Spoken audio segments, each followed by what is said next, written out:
मंगलाचरण करेंगे। ओम ज्ञानतिमिरान्धस्य ज्ञानाञ्जनशलाकया चक्षुरुन्मिलितं येन तस्मै श्रीगुरुवे नमः। श्रीचैतन्यमनोभीष्टं स्थापितं येन भूतले स्वयं रूपा कदामहं ददाति स्वात्तकान्तिकं।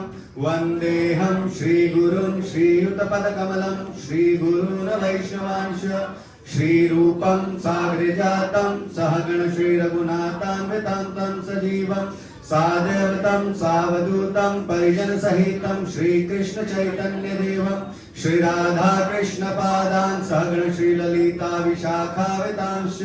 हे कृष्ण करुणा सिंधु दीनबंधु जगत्पते गोपेश गोपिकाकांत राधाकांत नमस्तुते।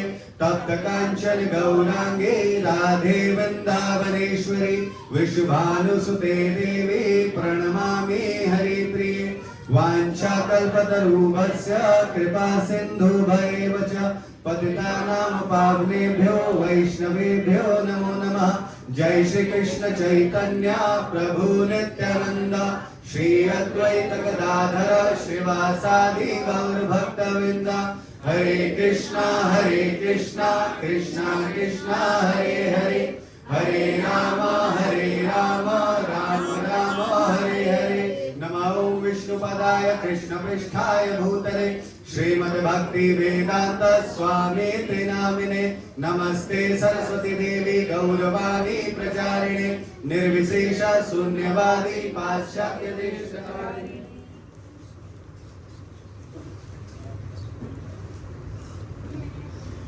हरे कृष्णा।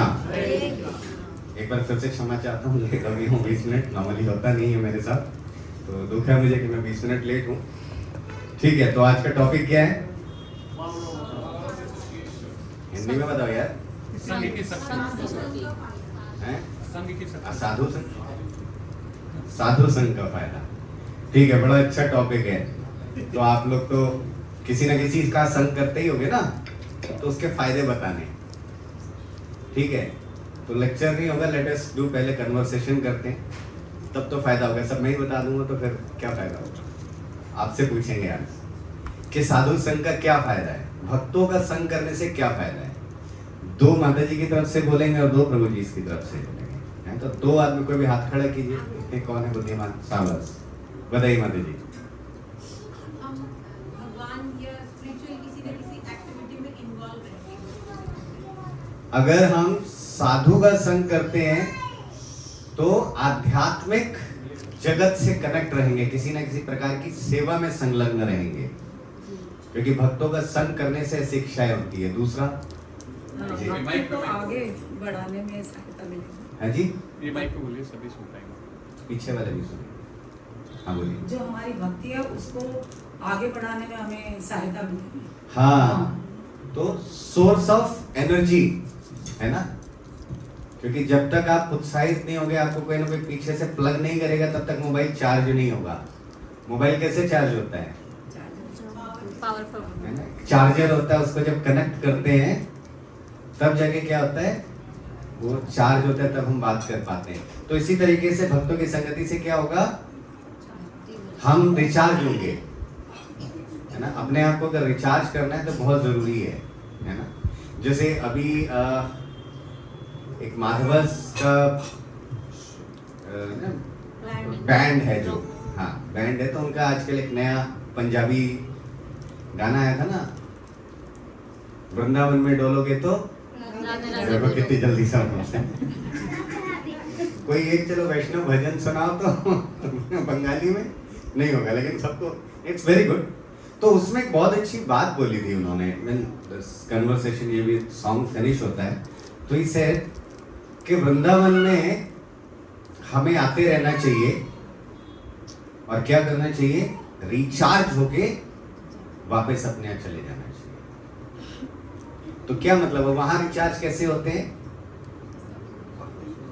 भगवान से रिचार्ज नहीं होते वहां पे, आप पहले ध्यान रखिएगा, है ना। ऐसा नहीं कि आपने अचानक जाके स्पॉन में राधा माधव को देखो और आप रिचार्ज हो गए, राधा श्याम सुंदर को देखे रिचार्ज नहीं। रिचार्ज होते हैं जब वहां भक्तों को देखते हो ना, जब वो कीर्तन करते हैं, वो सेवा करते हैं, तो रिचार्ज वहां से होते हैं, है ना।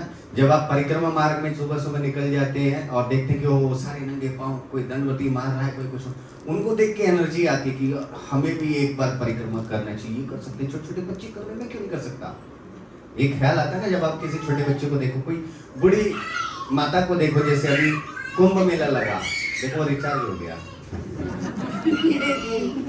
कह रहे नहीं अब मैं परिक्रमा करके छोड़ूंगा। तो आपने देखा होगा कुंभ में बहुत वृद्ध माताएं और ऐसे लोग गए जो बहुत कमर से झुके हुए थे, लेकिन वो 20-20 किलोमीटर पैदल गए, तो उसको देख के लोग रिचार्ज हो गए। एक बूढ़ा व्यक्ति जा सकता है कुंभ, मैं क्यों नहीं जा सकता इतनी भीड़ में, है ना। तो क्या it's a source of energy. जब हम संग करते हैं, किसी भक्त से मिलते हैं, तो हमें वो रिचार्ज मिलता है। ठीक है, इधर से 2 लोग। प्रभु जी, जैसे हम जिसका संग करते हैं तो उनकी हैबिट्स हम में आ जाती है। अगर हम साधु संग करेंगे तो उनकी जो हैबिट्स है, जैसे भगवान की सेवा करना, सर्वनाम कीर्तन, ग्रंथों का अध्ययन, तो हम उसकी हैबिट्स हम में आएंगे तो उसका फायदा हमें मिलेगा। इसका मतलब बड़े बड़ों की भाषा में बोलते हैं कि जैसी संगति वैसी रंगति, यानी कि जैसा संग करोगे वैसा ही रंग आपके ऊपर चढ़ेगा। भक्तों का संग करोगे तो भक्त बनोगे, शराबी का संग करोगे तो हाँ, रेस्ट इन पीस, चले जाओगे ऊपर। आदत बिगड़ जाएगी ना, लीवर खराब हो जाएगा आपका, चले जाओगे ऊपर, है ना। तो जैसा हम संग करते हैं वैसे ही हमारे विचार बनते हैं। तो विचारों को डेवलप करने के लिए क्या जरूरी है कि हम भक्तों का संग करें, उस व्यक्ति का संग करें, है ना। जैसे नेक्टर ऑफ डिवोशन का एक श्लोक आता है, फर्स्ट श्लोक, उत्साह निश्चय धैर्य तत्त कर्म प्रवर्तना संग त्याग सत्यवृत्ति। सत्यवृत्ति प्रसिद्ध है। इनकी 6 ऐसी चीजें जिनके द्वारा आप किसी भी कार्य में सिद्धि प्राप्त कर सकते हैं। उत्साह, निश्चय, धैर्य, गोल स्टेटमेंट, यानी कि लक्ष्य होना चाहिए। उत्साह निश्चय धैर्य के साथ साथ लक्ष्य होना चाहिए, और संग करना है, एक्सेप्ट दी फेवरेबल। ऐसे लोगों का संग कीजिए जो उस गोल को अचीव करने में आपको सहायता करे। अगर आपको भक्ति करनी है तो भक्त का ही संग करना पड़ेगा ना। अभक्त का करोगे तो कैसे भक्त बन जाओगे, नहीं बन सकते ना। तो ऐसे लोगों का संग करना है जो आपको उस गोल में क्या कर सके, सहयोग दे सके। और किन लोगों का साथ छोड़ना है, जो उसका आपके गोल को अचीव करने के लिए आपको पीछे खींचते हैं। छोड़ना यार, क्या रखा है, रोज मंदिर जाता है, चलना भाई यार, सारी व्यवस्था है, बस गए, माया ने पकड़ लिया, है ना? ऐसे सारे लोगों का संग छोड़ दीजिए। एक बार मन में लगता है कि यार मेरा बहुत पुराना दोस्त है, अच्छा नहीं लगेगा, ठीक है भक्ति अपनी जगह लेकिन वो भी जरूरी है, नहीं छोड़ दो बिल्कुल। सपनी का संग करोगे या कृष्ण का संग करोगे? नहीं, सपनी का भी कर लो, मामा लगता है। मामा के संग कर लोगे वो 100 के 100 भाई मार देगा। 100 के 100 भाई मार दिए ना। तो ये जरूरी है कि ऐसे लोगों का साथ छोड़ दीजिए, चाहे वो कितने ही नजदीकी हो, कितने ही पुराने हो, है ना। मैं खुद के भी एग्जांपल में जाता हूँ, इसलिए कई बार मैंने अपने 32 साल पुराने दोस्त को छोड़ दिया। He was with me from 3rd standard, और मैं 6 या 7 साल के बाद कल उसके घर गया था। His father passed away yesterday। तो मैं गया और मुश्किल से आधा घंटा रुका और मैंने उसको हाथ जोड़ा, मेरे को जाना है, तो मैं जाना चाहिए। तो इस भाव के साथ में गया, लेकिन मैंने संग नहीं किया क्योंकि उसका संग बिल्कुल अलग हो चुका है, मेरा संग बिल्कुल अलग है। भाव में हमें नहीं जाना चाहिए। तो बहुत ज़रूरी है, जैसे प्रभु जी ने कहा कि जैसा आप संग करोगे वैसे ही रंग मिलेगा, है ना। और एक और बताइए, मुझे हरे कृष्ण साधु का संग करेंगे तो मुझे गलत कार्य से बचेंगे और उनके गुण हमारे अंदर भी तलाश में। हाँ, वैसे तो प्रभु जी ने यही बताया लगभग, लेकिन क्या होता है कि जब हम भक्तों का संग करते हैं तो कुमति को बोलते हैं, कुमति। जो कुमति होती है वो क्या होती है, नष्ट हो जाती है। क्यों हो जाती है? क्योंकि आपके अंदर वैष्णव गुण आ जाते हैं, सदाचार आ जाते हैं, है ना। और उसके साथ जो आपके अंदर मति में कुमति होती है वो क्या हो जाती है, समाप्त हो जाती है। उससे क्या मिलता है हमें, एक अच्छा आचरण मिलने लगता है। आप कई बार देखेंगे कि जैसे प्रभु जी ने कहा, ऐसे अभी बहुत सारे कुछ उदाहरण है। जैसे रामायण किसने लिखा? वाल्मीकि जी कौन थे? हाँ, बड़े बूढ़ों को पता है ना। वो डाकू थे, लेकिन संग मिल गया, भक्त का संग मिल गया। बोला बोलो राम, बोलो राम। बोले राम नहीं बोल सकता मैं, मेरा तो काम मारना है ना। बोले राम ना बोलो, मरा मरा बोलो। तो मरा मरा मरा मरा बोलते बोलते क्या निकल गया, राम। उसको समझ में आ गया कि यदि भक्तों के संग में आप उल्टा भी बोलोगे तो वो उसको सीधा कर देंगे, है ना। कई बार भक्तों को सीधा करने के लिए सीनियर लोग जो है अलग अलग तरीके से हैंडल करते हैं ना। कई बार डांट भी देते हैं, कई बार अलग तरीके से, जैसे क्लास टीचर होते हैं अपने स्टूडेंट को अलग अलग तरीके से सिखाते हैं। कुछ को पनिशमेंट देके, कुछ उल्टे ही काम देते हैं, लेकिन उस उल्टे काम से वो सीधी चीज सीख जाता है, सीखता है ना। तो इसी तरीके से जब हम भक्तों का संग करते हैं तो जो हमारी कुमति है, जो उसके चोरी डकैती का था, उसने पूरा रामचरितमानस लिख दिया। कैसे पॉसिबल हुआ? अगर उसको भक्त का संग नहीं मिलता तो ये संभव था क्या कि वो लिख पाता? नहीं था ना। Very good. कौन सी क्लास में पढ़ता है? A4?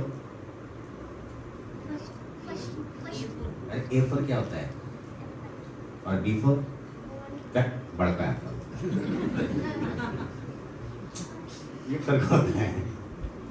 तो इस तरीके से हम देखते हैं कि जैसा हम संग करते हैं उसी प्रकार से हमारे विचार बनते हैं, है ना। अगर हम इसको अलग अलग प्रकार से समझने का प्रयास करें, कथा के माध्यम से समझने का प्रयास करते हैं, जैसे एक बार नारद मुनि जो है भगवान विष्णु के पास गए और उन्होंने जाके विष्णु से कहा कि भगवान मैं समझना चाहता हूं कि साधु संग से क्या लाभ मिलता है। यदि साधु का संग कर लिया जाए, भक्त का संग कर लिया जाए तो उससे क्या लाभ मिलता है। तो भगवान ने बोले इसको प्रैक्टिकल से समझाते हैं, क्योंकि ऑलरेडी बहुत समझदार हैं। नारद मुनि तो गुरु परंपरा में बहुत श्रेष्ठ हैं, लेकिन उन्होंने ऐसा प्रश्न कर दिया तो उनको उसी प्रकार से समझाना है। तो उन्होंने बोला कि अच्छा एक काम कीजिए, यहां से 100 किलोमीटर दूर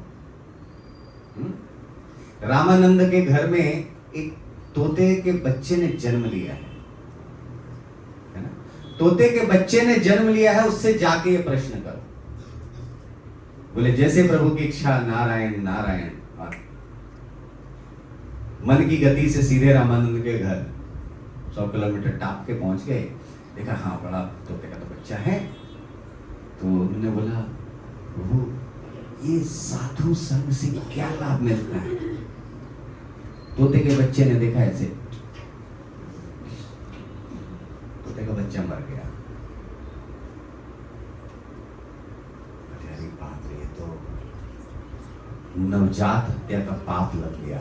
तो भगवान ने पूछा कि साधु संग का क्या लाभ, इससे पूछा ये मर गया। टेंशन नारद मुनि को, उड़ते हुए वापस वो भगवान के पास गए। प्रभु कहाँ फंसा दिए उसको, पूछा साधु संग का क्या लाभ होता है, वो तो मर गया। बोले ओहो कोई बात नहीं, 150 किलोमीटर और आगे जाओ, वहां एक घोड़े के बच्चे ने जन्म लिया है, उससे जाके पूछना सावधानी पूर्वक। बोले यार सारे बच्चे ही जन्म, पहला गया सांप। बोले ठीक है, लेकिन भगवान ने बोला है तो जाना है। गया, ऐसे देखा, धीरे से बोला मुझे भगवान विष्णु ने भेजा है। एक मन में प्रश्न था कि जी साधु संग से क्या लाभ होता है। घोड़े के बच्चे ने ऐसे देखा और मर गया। बोला अरे बाप एक हुआ गलती से, दूसरा तो मर्डर ही कहलाएगा। जहाँ जाओ वही साहब, वो डरते हुए भागते हुए प्रभु कहाँ फंसा दिए हो। दो के पास गया, दोनों साहब मुझे माफ करो। बोले नहीं नहीं नहीं नहीं नहीं है कोई बात नहीं, दोनों ठीक है, स्वस्थ नहीं रहे होंगे। आप 200 किलोमीटर दूर जाओ, गाय के सुंदर बछड़े ने जन्म लिया। बोला अरे बाप रे, गौ हत्या का पाप, विचार आएंगे तो फंस गया मैं। बोले नहीं आ रहा है। बोले नहीं जाओ, कोई टेंशन नहीं है, मैं कह रहा हूँ जाओ। अब भगवान बोले तो शिष्य का कर्तव्य है, दबे पांव उड़ते हुए गया, पहले चेक किया कि कोई है या नहीं। ये गौ का मामला है, बहुत बुरी तरीके से पिटेंगे। देख लिए कि नगर गांव में कोई नहीं है, धीरे से बिल्कुल दबे पांव जाके बोले माता साधु संग का क्या लाभ है। गौ के बच्चे ने ऐसे देखा और बोले गौ हत्या का पाप लग गया महाराज, अब कहीं नहीं पूछूंगा। भगवान के पास वापस हाथ जोड़े, प्रभु मुझे प्रश्न का उत्तर नहीं चाहिए। बोले नहीं मिलेगा मिलेगा। बोले एक काम करो, 200 किलोमीटर आगे एक राजा है, राजा उग्रवीर, उनके घर जाइए, बच्चे ने जन्म लिया है। बोले प्रभु माफ करो, मेरे को नहीं चाहिए। बोले नहीं जाओ वहीं। बोले नहीं जाऊंगा। बोले नहीं जाओ। बोले नहीं जाऊंगा। बोले नहीं मरेगा बच्चा, जाओ। आश्वासन मिल गया भगवान से कि भाई बच्चा नहीं मरेगा। थोड़ी हिम्मत बंधी, गए वो भी राजा उग्रवीर के घर। चारों तरफ सिपाही उपाही चेक कर लिए, कोई नहीं है। बच्चे के बाद धीरे से जाके लेट गए। बोले प्रभु भगवान ने भेजा है, इस साधु संग का क्या लाभ है? बच्चा मुस्कुरा दिया, बोले अरे बाप रे, इसको कुछ नहीं हुआ। बच्चे बड़े गंभीर भाव से बोला कि हे मुनि श्रेष्ठ, आपको अभी भी समझ में नहीं आया कि साधु संग का क्या लाभ है? जब मैं तोता था तो तुम मुझसे प्रश्न पूछने आए थे, मैं घोड़े का जन्म लिया तभी तुमने ये प्रश्न पूछा, और उसके पश्चात मैं गाय का बछड़ा बना तो बोलो बात, तब भी यही प्रश्न पूछा, है ना? तो ये आपका जो एक क्षण का संग मिला, आप जैसे संत महात्मा का जो एक क्षण मिला, उसकी कृपा से मुझे मानव जन्म मिला। अब इस जन्म में आपकी कृपा से मैं भक्ति करके गोलोक धाम वापस जा पाऊंगा। ये साधु संग की कृपा होती है। तो यदि आप भक्त का एक क्षण भी संग करते हैं तो आप पर कृपा होना निश्चित है, लाभ अवश्य मिलेगा। कभी ये मत सोचिए कि अरे कैसा भक्त है यार, मिला प्रभु जी ने प्रसाद के लिए पूछा नहीं, है ना? ऐसा नहीं है। एक क्षण की कृपा से वाल्मीकि बन गए, और एक नारद मुनि के क्षण से उसको मनुष्य जीवन की प्राप्ति हुई, जिसमें वो भक्ति करके वो लोग धाम जा पाए। तो ये होती है साधु संग की कृपा। होता क्या है कि जब तक हमको हायर टेस्ट नहीं मिलता है ना, तब तक हमें एग्जिस्टिंग वाला समझ में आ रहा है, यानी कि उच्च स्वाद नहीं मिलता, कुछ हिंदी में भी मैं प्रयास करूं, तब तक जो निम्न स्वाद जो हम ले रहे हैं हमें वो क्या लगता है? बेस्ट लगता है ना? उदाहरण के तौर पर, है ना, जैसे माता जी बैठी हैं, माता जी को कभी मीठा नहीं मिला खाने को, आपको हमने आपको लाके जो है चीनी का स्वाद कराया, बोले अरे वाह मीठा था, आनंद आ गया, और अगले 5 साल तक डेली चीनी खिलाया। 6ठे साल में गुलाब जामुन दे दिया, तो क्या होगा? चीनी को भूल के गुलाब जामुन खाओगे तो बोलेगा अरे प्रभु जी ने 5 साल तक धोखा दे दिया। पहला मन में यही आएगा, धोखा हो गया, चीनी खिला के गुलाब जामुन से बचा रखा था। और उसके 5 साल के बाद जब आपको मैं, है ना, मिल्क केक या गाजर का हलवा जो भी आपका फेवरेट है वो खिला दूं, तो बोलेगा अरे भाई 10 साल जिंदगी के निकल गए। यही बोलेंगे ना। ठीक इसी तरीके से जब तक आपको भक्ति का हायर टेस्ट नहीं मिलता ना, वही नर्क जो है आपको स्वाद दे रहा होता है, वो आपको स्वाद दे रहा होता है, आप उसको आनंदित जीवन जी रहे होते हैं, आपको लगता है दिस इज द बेस्ट 4 दिन की जिंदगी, फिर अंधेरी रात है। यही है ना। तो एक्चुअल में यही है कि जब तक हमको वो टेस्ट नहीं मिलता, वो टेस्ट किसके माध्यम से मिलता है? भक्तों की संगति से मिलता है। तो भक्त क्या करते हैं? आपको नीचे से उठाकर, नर्क से उठाकर गोलोक धाम ले जाने का काम करते हैं। भक्त ही आपको नीचे से ऊपर ले जाते हैं। क्या बोला था? स्वर्ग। हाँ, तो क्या होता है, नीचे से ऊपर कौन ले जाएगा आपको? भक्त ले जाएगा। कोई ऐसे नहीं जा सकता, कोई अपनी मर्जी से। आप लोग जब तक संग नहीं करते थे तो क्या भक्ति में मजा आता था?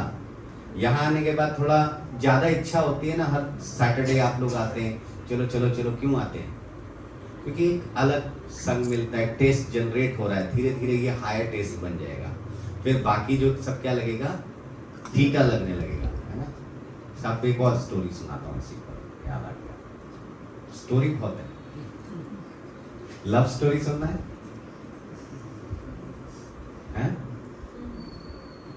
माता जी कह रही है तो आध्यात्मिक ही होगी। मैं यहाँ पे भाई आपको हैं? हम आपके कौन की तो नहीं सुनाने जाऊंगा इस चक्कर में बैठे हो। तो आपको एक लव स्टोरी सुनाते हैं, और ये है एक मधुमक्खी और स्टूल बूम। स्टूल बूम जानते हैं? मल का कीड़ा। मल के कीड़े और मधुमक्खी के बीच प्रेम हो गया। अब मधुमक्खी जो थी उसको एक टेंशन हो गई कि हे भगवान, मेरी ससुराल कैसी होगी, हैं? स्टूल बूम है तो गंदगी में ही खाएगा, वहीं बैठेगा। बोले मेरी ससुराल तो बहुत खराब होगी। बोले तुम इतनी गंदगी जगह रहते हो, तुमको अच्छी जगह रहना चाहिए, अच्छी सोसाइटी में रहिए, अपार्टमेंट में रहिए। बोले मल्टी स्टोरी अपार्टमेंट है मेरे पास, हर प्रकार का भोजन यहाँ उपलब्ध है, आनंद लो। बोले नहीं, क्या है, बड़ा बेकार है, बेइज्जती बहुत होगी। तो बोले इसको थोड़ा हायर टेस्ट कराना पड़ेगा। तो डेट होती है ना, मीटिंग की डेट होती है, तो दोनों की डेट हुई। एक दिन ऐसा होता है जिस दिन जो है ना पुरुष ना नहीं कर पाता अपॉइंटमेंट के लिए। कौन सी डेट होती है?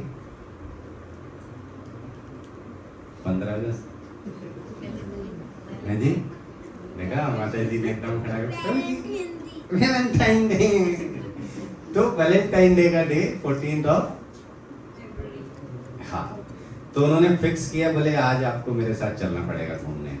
बोले यार ये इतनी सुगंधित वातावरण छोड़ के ये कहाँ ले जाएगी, पता नहीं कैसी जगह ले जाएगी, ये मैं इस चीज को छोड़ नहीं सकता। तो बोला लेकिन क्या करूं, जाना तो पड़ेगा। प्रेमिका ने बोला तो जाना पड़ेगा। तो उसने जाने से पहले नाक में मल जो ठूस लिया। बोले देखता हूँ क्या करेगा। वो लेके उसको फूलों के बगीचे में, गुलाब अलग अलग तरीके, बोले इसको सूंघो। बोलता है सब बराबर है। बोले ये क्या चक्कर है, इतने सुंदर वातावरण को भी सब कह रहे हैं बराबर है। बोले चेक किया, नीचे देखा तो ओहो, चोर चोरी से जाए, हेरा फेरी से ना जाए, ठूस के आया है बदतमीज। चल ले गया 2 झपाक स्विमिंग पूल में, सब साफ। बोले अब वापस लेके चलो। ले गए और ओहो, बड़ा आनंद आया उसको। चीनी से गुलाब जामुन में पहुंच गया वो। बोले वो इतना सुंदर, इतना सुगंध, ओहो आनंद आ गया। बोली जीभ बाहर निकाल। बोले अब ये ब्लड टेस्ट भी कर। बोले जीभ बाहर निकालो। जैसी कोई जीभ बाहर निकाला, उस पे शहद टपका दिया।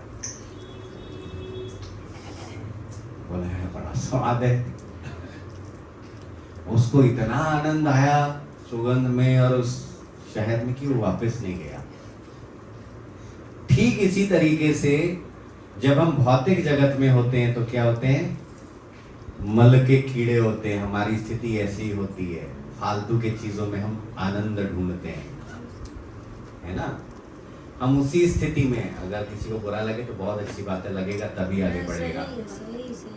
सही है ना, बुरा लगेगा तभी आगे बढ़ेगा, तो मान लीजिए। तो क्या होगा, हमारी स्थिति कैसी है, ठीक इसी तरीके से है कि जब हम भौतिक जगत में आ जाते हैं तो हम उससे क्या होते हैं, अटैच हो जाते हैं। जैसे वो क्या हो गया था, उस संसार से अटैच हो गया था, उस बदबू से अटैच हो गया था, उस मल से अटैच हो गया था। उसको वही सब अच्छा लग रहा था क्योंकि उसने हटकर दूसरा संसार देखा नहीं, वो लेकर गई उसको। ठीक इसी प्रकार से भक्त क्या करता है, आपको इस असामाजिक तत्व से निकालकर उस संसार के दर्शन कराता है जो आध्यात्मिक संसार है, जहां जाकर आप ये समझ पाते हैं कि वास्तविक जीवन का आनंद क्या है, वास्तविक जीवन का लक्ष्य क्या है। उससे पहले आपको यही नहीं पता है, यहाँ आने से पहले आपको नहीं पता था कि मैं कौन हूँ, शरीर कौन है, आत्मा कौन है, हम यहाँ क्यों आए हैं, किन कारणों से आज हम यहाँ पर बैठे हैं, है ना। इन विषयों के विषय में नहीं पता था, है ना। तो ये जो जन्म मिला है, जैसे नारद मुनि की कृपा से उसको मनुष्य जन्म मिला, तो उसने क्या बोला, आपकी कृपा से मनुष्य जन्म मिला है। तो इस जन्म को श्रेष्ठ क्यों माना जाता है ना। श्रीमद् भगवत गीता में आते श्लोक आता है, शायद भगवत गीता का नहीं है, सॉरी, बट श्लोक है, आहार निद्रा भय मैथुनम च एदत पशु भी नरणाम समान। आहार यानी कि भोजन, निद्रा यानी कि जोर से बोलो सोना, भय, डर, मैथुन यानी कि शारीरिक क्रिया। ये 4 चीजें हैं जो हम अपने जीवन में करते हैं। यही 4 काम है ना, इसी के लिए सारा जीवन खत्म कर देते हैं। आहार, निद्रा, भय, मैथुन। जानवर इससे अलग करता है क्या? हाँ, जानवर इससे अलग करता है कुछ? कितना खाना खाओगे? 1 रोटी नहीं खाओगे, 10 खाओगे, 10 नहीं खाओगे। कोई बहुत पहलवान होगा 20 खा लेगा। महाबली खली होगा 40 खा लेगा। हाथी तो 40 किलो एक बार में खा जाता है। 40 किलो वो एक बार में अंदर कर सकता है। तो कौन ज्यादा बलशाली, कौन सुपीरियर हुआ? हाथी, है ना। आपको मैं बोल दूं कि भाई 2 दिन तक ये बेड नहीं छोड़ना है, 25,000 का गद्दा लगवाया है, आप सो पाओगे? हाँ? रात को सोते हैं ना, सुबह जब नींद पूरी हो जाती है तो बदन में दर्द तो शुरू हो जाता है उसी गद्दे पर लेटने पर, जिसके बिना नींद नहीं आ रही थी, है ना। कंटिन्यूअस आपको सुला दिया जाए तो you can not sleep more than 6 to 8 hours, may be 10 hours, 12 hours। The best lazy बच्चा होगा, ही कैन स्लीप 12 hours। उसके बाद वो भी ऐसे करने लगते हैं। करते हैं ना। तो सेकंड होता है निद्रा। हम 6, 8, 10 घंटे सो सकते हैं। There is example of polar bear. कितना सोता है? 6 महीने। तो कौन सुपीरियर है? भालू। हमसे भी ज्यादा सुपीरियर हो गया भय। कितनों को तो डर ही नहीं लगता, ना माँ बाप से ना पड़ोसी से, है? गिलहरी है, कोई भी चिड़िया है, कुत्ता है, उसको और आपको एक साथ डरा के भगाए ना तो वो आपसे पहले भाग के निकल जाएंगे और आपसे ज्यादा गलियों से छाप के निकल जाएंगे, है ना। तो डर में भी वो आपसे आगे हैं। शारीरिक क्रियाएं, कबूतर। कबूतर एक ऐसा प्राणी है जो एक दिन में 60 बार शारीरिक संबंध बना सकता है। इंसान मर जाए। तो इन चारों चीजों में तो वो हमसे आगे हैं, फिर क्या हम में अलग हुआ? धर्म ही एको अधिको विशेषाम धर्महीने पशु भी समान। धर्म को जानने की जो शक्ति प्राप्त हुई है वो केवल मनुष्य को हुई है। वो जानवर नहीं जान सकता कि भाई मेरे को जो है घास क्यों खाना है, या मैं मांस क्यों खा रहा हूं, है ना, या मैं दुख क्यों भोग रहा हूं, बारिश में भीग क्यों रहा हूं, गर्मी में जल क्यों रहा हूं। ये आप जानने की इच्छा तो प्रकट करते, प्रभु जी मेरे जीवन में बड़ा दुख है, बड़े परेशानी कट रही है, क्यों? आप एटलीस्ट क्यों क्वेश्चन मार्क कर सकते हैं ना, वो नहीं कर सकते। तो बहुत स्पेशल जन्म मिलता है और इस जन्म में जो है केवल भक्तों के संग से ही आप ये चीज समझ पाते हैं कि किस प्रकार से इन कष्टों से हम मुक्त हो सकते हैं, है ना। तो जब भक्तों का संग करते हैं, जैसे मैंने बताया कि केवल एक क्षण से कितना लाभ मिला नारद मुनि के। मैं आपको एक ट्रू स्टोरी सुनाता हूँ। True story. एक लड़का था around 25 to 26 year old. He was a salesman. पहले ऑफिस असिस्टेंट था, उसकी जॉब लगी सेल्समैन। पहला दिन नौकरी का सेल्स में, और वो बस ऑफिस से 50 मीटर के डिस्टेंस पे, कितने, एक ऐसे धोती कुर्ता वाला टकरा गया। बोला प्रभु जी सबको दे रहे हैं, आप भी लेके जाइए। क्या करते हैं हम ऐसे? भगवत गीता। बोले जी क्या है? बोले भाई साहब भगवत गीता दे रहे हैं, प्रभु जी सबको दे रहे हैं, आप भी लेके जाइए। जिंदगी में भगवत गीता से उसका दूर दूर तक कोई संबंध नहीं, ना भगवान से ना भक्त से। बोला ये नहीं चाहिए, नहीं चाहिए। बोले प्रभु आप क्या करते हैं? बोला भाई मैं लेट हो रहा हूँ, मेरा पहला ही दिन है नौकरी पे, जाने दे। बोले भगवान की कृपा लेके जाओ, नहीं तो भगवान नाराज हो जाएंगे। फंस गया। भक्त तो बहुत तेज होते हैं, कुछ ना कुछ ऐसा कर देते हैं कि उसके पश्चात आपके पास कोई ऑप्शन नहीं बचता है। नहीं, कुछ नहीं, बस ऐसे ही। तो अब वो फंस गया। बोले यार अब तो ये गड़बड़ हो गया, कहीं भगवान नाराज ना हो जाए। वो भी सेल्स का था लड़का भाई। बोला कितने का है महाराज? बोला 100 रुपए का। उस समय 100 रुपए की भगवत गीता थी। बोला 50 में दोगे? फिर भी किससे चढ़ाओगे? ऐसे ही बोलोगे ना कि 100 की चीज को 50 में। बोला नहीं प्रभु, हम तो जितने की लाते हैं उतने की देते। यही बोलते हो ना? हाँ यही बोलते। बोला भाई नहीं चाहिए, मैंने जान लिया। वो मुश्किल से 10 कदम आगे गया, उस लड़के ने पीछे से आवाज दी, प्रभु 50 में ले जाओ। बोला भाई तो बहुत लूट रहा था। उसको मन में आ रहा है कि अभी भी इसने 10 कमाया होगा, लेकिन वो बेचारा वो अपनी पॉकेट से 50 के बैलेंस, हम भी पे करते हैं ना कई बार, लगता है कि पढ़ लेगा तो अपनी जेब से पैसा मिला के मंदिर को दे देते हैं। लिया, बोल चल भाई पीछा छोड़ा। गया, उस लड़के ने किताब को लिया और छज्जे पे दे मारा, क्योंकि उसका मतलब ही नहीं उससे। तो साल में एक बार घर की सफाई होती है। कब होती है? वो तभी पूजा करता था बस। लक्ष्मी जी का भक्त था एक दिन वाला। तो सफाई किया तो भगवत गीता गिरी, रियल इंसिडेंट। बोले यार 50 रुपए दिए थे इसके तो, है ना। लक्ष्मी जी को साफ सुथ किए जाने वाले लगे थे, जय लक्ष्मी माता जय लक्ष्मी माता। और वो पुस्तक उसने थोड़ा बहुत बस पढ़ लिया ऐसे ही, वो भी नहीं पढ़ा उसने, वेरी फ्रेंकली। उस लड़के के बारे में जितना आता उसने वो पढ़ा नहीं, बस थोड़ा बहुत पढ़ लिया। एक दिन एक कंपनी थी हीरो मोटर्स, जो हीरो की साइकिल बनाती थी और BMW कार के गियर बनाती थी। वो लड़का वहां गया, रिसेप्शन पे पहुंचा, परचेजर से मिलना था उसको। बोला मैडम सुनील जी से मिलना है। तो जो लड़की थी सुंदर थी, बोला हरे कृष्णा प्रभु जी। उस लड़के का दिमाग खराब। बोला प्रभु प्रभु बुला रही है, सेल्स वाला को कौन बुलाता है? बड़ा अच्छा लगा यार, कोई तो बात है भाई। बोले जी, बैठ गया हुआ है। बोले जी आप नींबू पानी लेंगे क्या? सेल्स वालों को चाय नहीं मिलता। बोला जी मैडम पिला दीजिए।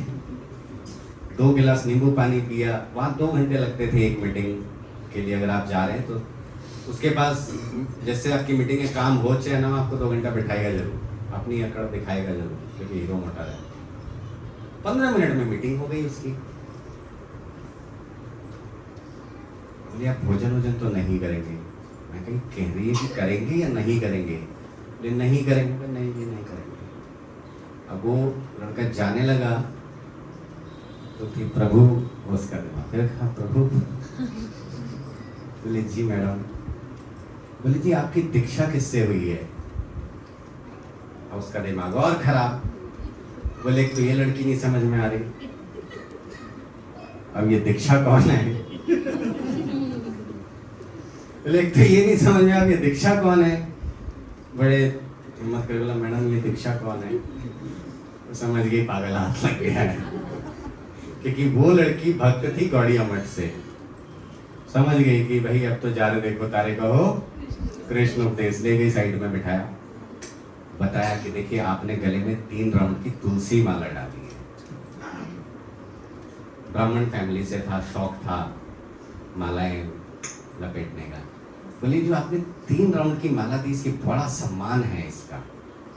इसका मतलब होता है दीक्षित भक्त, आप एक अच्छे शास्त्री टाइप के हो। इस तरीके से उसने बोला, बड़े ज्ञानी होते हैं।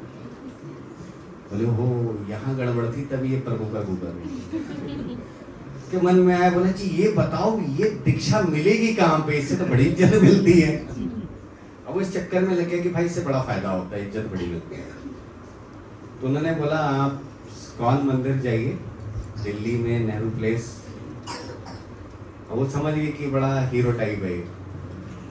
बोले अब 12 बजे जाना, दोपहर में 12 बजे लड़का गया तो एक्साइटमेंट हो गई थी ना, भाई किसी ने प्रभु बोल दिया था तो पागल हो गया था। गया, आरती का समय, क्या बढ़िया मृदंग बज रहा है, वो देखा इधर लड़के नाच रहे हैं, बीच में ब्रह्मचारी नाच रहे हैं, उधर सुंदर कन्याएं नाच रही हैं, वो एकदम मंत्रमुग्ध। बोले यार ये जगह तो बहुत बढ़िया है, बड़ा अच्छा। गया, उसने एक आदमी को पकड़ा, बोला भाई साहब यार मेंबर कैसे बनते हैं? बोले मेंबर बनना है आपको? बोला हाँ जी। बोला आ जाओ। बुक शॉप में ले गया, गले में बीट बैग लटका के 20 रुपए की माला डाला जी, 40 रुपए हो गए और एक कार्ड दे दिया, बोला आज से आप मेंबर बन गए। ये क्या सिस्टम है? भाई सही वाला तरीका बताए, तिलक तुलक लगा के जो है ना, ये मजाक वाला नहीं चाहिए। उन्हें 5-6 सवाल दाग दिया, उसका दिमाग खराब। वो भी बेचारा पुराना नहीं होगा, नए भक्त होगा। बोले 1 मिनट, भक्त हार नहीं मानता। उसको अपने सीनियर के पास लेके गया, बोले जी बहुत सवाल पूछ रहा है ये। बोले कोई बात नहीं, कंधे पे हाथ रखा, बोला चलो आओ। ले गया संडे लॉ फीस्ट में, बिना लाइन के पूरी सब्जी दाल चावल मीठा पापड़ सलाद। बोले यार ये तो बड़ी कमाल की जगह है। आए नाचे गाए और बढ़िया खाना भी है, अब तो पक्का जुड़ना है। अब बोलो जी आप ये बस ये बता दो जुड़ते कैसे? बोले नहीं जुड़ जाओगे आप, उसकी टेंशन मत लो, सब क्रिस्टल क्लियर, अपना मोबाइल नंबर दे दो। निकल गए। 2 दिन बाद फोन आया, अरे प्रभु। बोला हाँ जी। बोले मैं वो हरे कृष्ण वाला। हाँ बताओ। बोले लाजपत नगर में रथ यात्रा है, बढ़िया डांस होगा, बढ़िया खाने को मिलेगा। तो भाई चलो, वरना निकल पड़ा, गया, बड़ा आनंद आया। उसके बाद उन्होंने उसको जगन्नाथ जी की फोटो फ्रेम दे दी। यार इसको फ्री में गिफ्ट भी मिलते हैं, और खुश। बोले जी आप मेरे को सही तरीका बताओ कि जुड़ते कैसे हैं? बोले यहाँ ना कोर्स होता है DYS, डिस्कवर योरसेल्फ, उसको आपको करना पड़ेगा, तब आप जुड़ोगे, फिर आपकी क्लास होगी और धीरे धीरे आप दीक्षा तक पहुंचोगे। बोले यार कराता कौन है? बोला ये व्यक्ति है, उसका नाम ये कराते हैं। बोले मिलेगा कहाँ? ढूंढो मंदिर में। मैं भी छोड़ दिया, बोले ढूंढो अपने। अब वो व्यक्ति चारों तरफ ढूंढ रहा, भाई साहब ये व्यक्ति कहाँ मिलेंगे? 15-20 दिन निकल गए, फिर किसी ने बताया कि ये ना यात्रा जारी है वृंदावन, उसमें मिलेगा वो आदमी। तो ये टिकट बताओ कितने की है, पकड़ो पैसे। अब वो वृंदावन पहुंच गया, वहां जाके पूछा कि भाई गुप्ता जी कहाँ मिलेंगे? बोले वो रहे। बोले पकड़ लिया। बोला भाई साहब 20 दिन हो गए ढूंढते ढूंढते आपको, ये बताओ जुड़ते कैसे? सवाल एक ही होता था, ये बताओ जुड़ते कैसे? बोले कोई बात नहीं, अच्छा मैं देखता हूँ, आप आओ मंदिर आओ। मंदिर गए, नंबर ले लिया उसका कि भाई जी जुड़ते जी DYS का कोर्स होता है, लेकिन अभी हो नहीं रहा है। बोले यार ये क्या सिस्टम है? कोर्स होता है तो कराओ। बोले अभी नहीं हो रहा है, 6 महीने में एक बार होता है। बोले तो मैं 6 महीने बैठूंगा? तो बोले यार बहुत जिज्ञासु है। वो सीनियर के पास ले गए, डायरेक्टर के पास। बोले अभी तो हमारा कोई कोर्स हो नहीं रहा DYS का, आप मेरी वाइफ से पूछ लो। तो डायरेक्टर की वाइफ के पास गए, बोले अभी तो कोई कोर्स नहीं हो रहा है। बोले ये पीछा नहीं छोड़ रहा है। बोले इसको फिर तुम अपने ही किसी क्लास में एडजस्ट कर लो। तो बिना DYS के उस लड़के को सीधे आश्रय में एडमिशन मिला, 6 महीने पुरानी क्लास में। बोले मेरे घर पर होती है, मंदिर के बगल में ही, वहाँ आओ। और उसको सीधे आश्रय में एडमिशन मिला, और ठीक 1.5 साल के अंदर उसकी परम पूजनीय गोपाल कृष्ण गोस्वामी महाराज से उनके रूम में पर्सनल दीक्षा हो गई, मात्र 1.5 साल के अंदर। और वो जो व्यक्ति था उसका नाम पड़ा राधाकांत दामोदर दास। तो ये मेरी पर्सनल स्टोरी है कि मैं भक्ति में कैसे आया। मैं इस तरीके से भक्ति में घुसा। बहुत मस्त वाला लड़का था, फालतू सुधर गया। देखो ना पूरा छाप रखा है, टैटू फालतू के काम मत करता था शौक में। तो धीरे धीरे क्या हुआ, जब मैं भक्ति में जुड़ा भी तो बड़े हैट वगैरह लगाता था। अगर आज भी आप मंदिर में जाएंगे तो सेंटर्स कई सालों से संभालने लगा, तो आज भी मेरे को लोग वहाँ हैट के नाम से पहचानते। वो हैट वाले प्रभु जी का है। मैं 15-20 तरीके के अलग अलग तरीके के राउंड हेड डिजाइन कराए हुए थे और ड्रेस मैचिंग करके पहनता था। धोती और कुर्ता मैच होना चाहिए, कैप भी ऐसी मैच होनी चाहिए, चप्पल भी मैच होनी चाहिए, चश्मे भी अलग अलग थे। It was time. तो ये भक्तों की संगति की कृपा होती है कि आप किसी भी पर्पज से मिल लो, वो आपको अपने पर्पज में सेट कर देगा। आप अपने काम से जाओ, वो अपने काम से आपको सेट कर देगा। तो क्या करता है, कहने का मतलब है कि भक्त क्या करता है, आपको एक्चुअल में नरक से उठाता है और वो आपको ऊपर के लेवल पर लेके जाता है। ऐसा नहीं है कि मतलब हमें लाभ नहीं मिलता। ये कुछ ऐसे लाभ हैं जो डायरेक्ट लाभ होते हैं, है ना। ये केवल और केवल भक्त कर सकता है। भक्त क्यों करता है और कोई क्यों नहीं कर पाता है? भक्ति ऐसा क्यों कर पाता है? कृष्ण की कृपा होती है। और भक्त है ना, भक्ति समझ सकता है, और किसी को बोलेंगे तो कुछ गुस्सा हो जाएगा वो, और उसके पढ़ने कुछ नहीं पड़ेगा। प्रभुपाद जी कहते हैं मूर्ख को कभी ज्ञान मत देना। और परंपरा की पावर भी सब सही, क्योंकि जो भक्त होता है ना वो निस्वार्थ भाव से होता है, पहली चीज। दूसरा, जब आपको कोई एक अच्छी चीज मिलती है तो आप क्या करते हो? देना चाहते हैं। दूसरों को भी बताते हो, हाँ, मुझे मिला कुछ, है ना। एक्साइटमेंट होता है ना, जो अच्छी चीज मिलती है आप दूसरों को बताना चाहते हो कि मुझे क्या मिल गया, वही चीज आप आगे देना चाहते हो। तो इसी तरीके से जब एक व्यक्ति नरक से निकल के ऊपर आता है, उसको बहुत कुछ अच्छा मिलता है, तो क्या करता है? दूसरों को देता है। और क्या लाभ होता है भक्तों की संगति से? जैसे प्रभु जी ने कहा था, गुणों का विकास होता है। सद्गुण जो है कैसे आते हैं? जब आप आते हो यहाँ पे तो आपकी ट्रेनिंग में सबसे पहले क्या पढ़ाया जाता है? बुक्स में जो आश्रय में हो, कौन सी बुक्स पढ़ाई जाती है? हाँ, दिव्य ज्ञान और सदाचार, वैष्णव सदाचार। सदाचार। तो वैष्णव सदाचार क्यों पढ़ाया जाता है?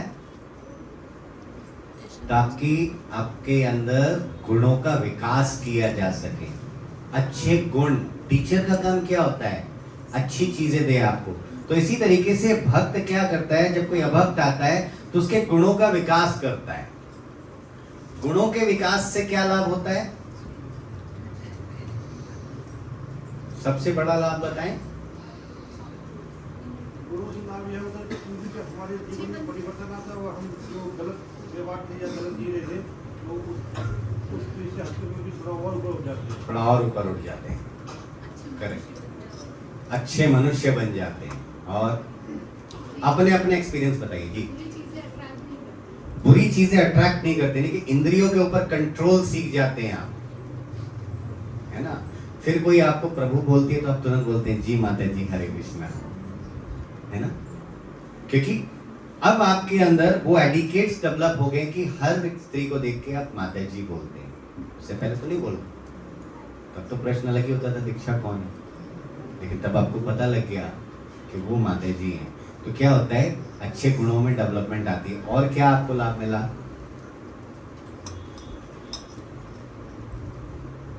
जो मुझे मिला मैं बताऊंगा। टेंशन खत्म हो गया क्योंकि हमें पता चल गया कि हमारा कंट्रोल नहीं है चीज़। यस, आप चिंता मुक्त हो जाते हैं। क्यों हो जाते हैं? क्योंकि आप समझ जाते हैं कि अगर मुझे कोई दुख हो रहा है उसके पीछे कारण क्या है, और जो सबसे अच्छी चीज मिलती है, जो मुझे मिली, जो मैं मानता हूं मेरे लिए अच्छा रहा, that was increase of patience level. आपके सहने की जो क्षमता है वो बढ़ जाती है ना। जैसे देखते हैं सीनियर लोग हैं, प्रभु जी हैं, बाकी जो सीनियर भक्त हैं, हाथ जोड़ लेते हैं, अच्छा माता जी सॉरी गलती हो गया। या हम मंदिर में जाते हैं तो सीनियर भक्तों को देखते हैं, वो हमेशा झुके हुए खड़े रहते हैं। ऐसा नहीं है कि वो अहंकारी नहीं हो सकते, मैंने अपना फर्स्ट जॉब पता है किस लिए छोड़ा था? समोसे के लिए। I was not having patience, मैं उस लेवल का पेशेंस नहीं रखता था, और 4 बजने के बाद कंट्रोल नहीं होता था पेट में, समोसा खाने ही खाना है। नीचे उतरता था दोस्त के साथ, वही 32 साल पुराना दोस्त जिसको मैंने छोड़ दिया, दोनों नीचे जाते थे, समोसा खाते थे, मोबाइल किसका बज रहा है, और उसके बाद ऊपर आते थे। तो उस पूरे ऑफिस में केवल हम ही 2 ऐसे प्राणी थे जो किसी की नहीं सुनते थे, समोसा खाने जाते थे। तो बाकियों को टेंशन, खुजली हो गई, ये लोग जाते हैं खाने 10-15 मिनट इधर उधर घूम के आ जाते हैं। उन्होंने जाके डायरेक्टर को कंप्लेंट कर दिया, बोले जी ये समोसा खाने चले जाते हैं, इनको देख के सब जाने लगेंगे, डिसिप्लिन बिगड़ जाएगा। डायरेक्टर वैसे तो समझदार थे, बोले यार वो लड़के हैं 20 साल के 22 साल के लड़के हैं, तो 19 साल की एज थी जब मैं जॉब में आया, तो उस समय की बात है। बोला नहीं जी आपको क्यों कराऊं, वो उन्होंने बुलाया और बोला यार देखो तुम लोग ना समोसा खाने मत जाया करो, बाकी लोग बुरा मानते, तुम खाओ समोसा, तुम मेरे से पैसा ले जाओ, पहले या बाद में खाओ ऑफिस के। बात लग गई पूरी, यार समोसा खाने पे रोक, बेकार ऐसी नौकरी पे जो समोसा तक न खाने दे। बोले ठीक है कोई बात नहीं सर, आपकी आज्ञा का पालन होगा। अंदर गए, पहले कंपनी सेक्रेटरी को देखा, मनी मन खूब बढ़िया है, कोई बात नहीं। बोले सर आज आखिरी बार समोसा खाई हूँ 4 बजे, कल से नियम पालन करो। बोलेगा ना ले जा, और वो नीचे उतरा समोसा खाने, ऑफिस ही नहीं आया आज तक। समोसा खाया घर निकल गया, थोड़ा ऐसी नौकरी। तो क्या था, कंट्रोल नहीं था बिल्कुल भी, एक बहुत छोटी चीज के लिए नौकरी छोड़ दी। अब क्या होता है कि कोई डांट देता है, मेरे पास अभी 17-18 असिस्टेंट है मेरे पास, मैकेनिकल इंजीनियर्स और सेक्रेटरीज मिला के। अब जो मेरी असिस्टेंट बोले सर आपको गुस्सा नहीं आता है, हम लोग आपको उल्टा सीधा बोल देते हैं। बोले छोड़ना यार, कभी आता था अब नहीं आता। एक काम कर, क्लास ले ले, इस्कॉन जाओ, हमारे ऑफिस के ठीक सामने इस्कॉन टेम्पल है गुड़गांव का, तो वहाँ जाओ, ट्रेनिंग मिल जाएगी और आपको सर्विस में आ जाएगा कि क्यों नहीं आता है ना। और समय है 5 मिनट, सो 2 मिनट्स। क्या होता है, पहले आप लोग शास्त्र पढ़ते थे क्या? हैं? नहीं पढ़ते थे? अब पढ़ते हो? क्यों पढ़ते हो? क्योंकि भक्तों के संग मिल गया, तो आपको समझ में आया कि शास्त्र पढ़ना चाहिए। शास्त्र पढ़ने से क्या हुआ, आप भगवान की महिमा के बारे में, हमारे वैष्णव आचार्यों के बारे में जान पाए। तो भक्तों के संग से ही आप शास्त्रों का ज्ञान प्राप्त कर सकते हैं। बहुत सारे अनेक फायदे हैं। अगर इसको हम टॉपिक को ले तो अगले 2 घंटे तक बहुत सारी चीज़ें हैं। थोड़ी यहाँ पे विराम देते हैं, टाइम हो गया, क्योंकि मुझे भी 1.5 घंटा लगेगा यहाँ से घर जाने में एटलीस्ट, 20 किलोमीटर रास्ता है घर में। So thank you very much. Hare Krishna.